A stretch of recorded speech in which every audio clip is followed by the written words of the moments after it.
Some surprising new information about poverty in America. A new report in the August issue of National Geographic magazine says 1 in 6 Americans is considered hungry.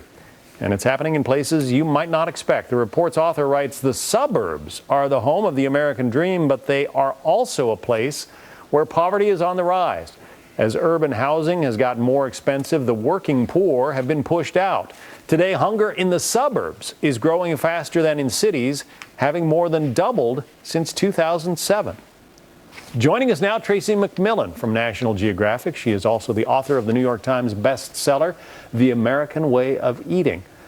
Is this a new problem, or are we just taking a closer look at it? Are we just, looking for poverty and hunger in places we haven't seen it before? Well, it's become much more of a problem, right? We've always had some people having problems with poverty and hunger in the U.S., but now with 1 in 6 Americans facing this, and 3/4 of those households that are food insecure are actually also working, right? It's sort of taking on a new cast. Food insecure is kind of a new term in the lexicon. What does it mean? Yeah, so USDA came up with this in 2006, and it means that sometime in the last year you've run out of food entirely. In the U.S., right, it's 1 in 6. Most of our European colleagues, it's more like 1 in 20 of their citizens face that. 1 in 6. So 1 in 6 are have nothing to eat at some point during the year? At some point during the year, yeah.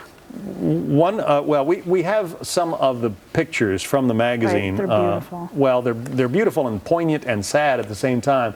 This shot is a father pushing his child in a stroller outside of Houston. Obviously, Houston, a very wealthy city, or so you think, but he's on his way to the food pantry. Yeah, well, Houston, like a lot of cities, has a real problem with hunger. We went to Houston and the suburbs there because their suburbs are where they have some of the highest concentration of working families on SNAP, on food stamps in the country. Another photo shows one of the families, well, they're picking grapes out in the woods. Using grapes and mushrooms to supplement. I suppose that's not a bad idea. I mean, if it's growing there, and it's certainly going to be fresh and healthy, but it's still sad. Right. Well, I mean, Americans certainly are very self-reliant and like to be able to take care of themselves. That family in Iowa, they did get SNAP. They also went to the food bank a lot, but a lot of the kind of food you can get there is like very processed, lots of starch and sugar, and so that family decided that to get their kids fruits and vegetables, it was worth it to go foraging. And there's another shot, and it just shows the juxtaposition of images. It's a woman sitting in her car. So she's got enough money to be able to afford a car, but the meal is basically fast food.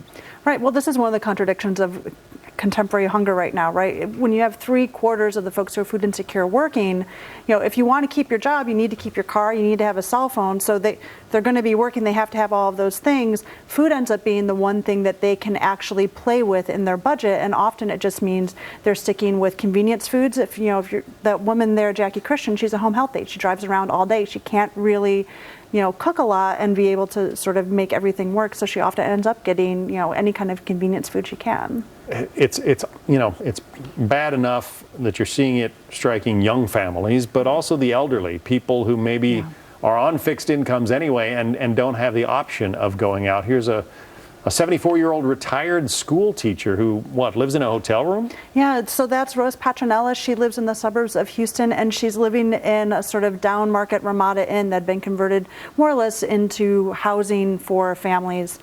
So she was living there with her dog. She had lost her home and had been previously living out of her minivan and had gone there to live. Let's take a look at one example that you've provided of what a person gets when you're on fast food versus what you get with $10 spent at the supermarket or fresh fruits and vegetables. Yeah, well, I think what's really instructive about this illustration, right, is that you can get a lot more food for $10 if you go to the grocery store. The problem, particularly right when 3/4 of folks who are food insecure are working, is they don't have as much time to cook. And also what I have found is, a lot of folks don't know a lot about how to cook well on a budget. It takes a pretty sophisticated level of knowledge in the kitchen and planning and grocery shopping and all of that. And so a lot of the families that I've met, that was a real challenge for them. So education is part of the key here. I think so, yeah. Tracy McMillan, interesting. We'll look for it in the National Geographic. Thanks so much. Thank you.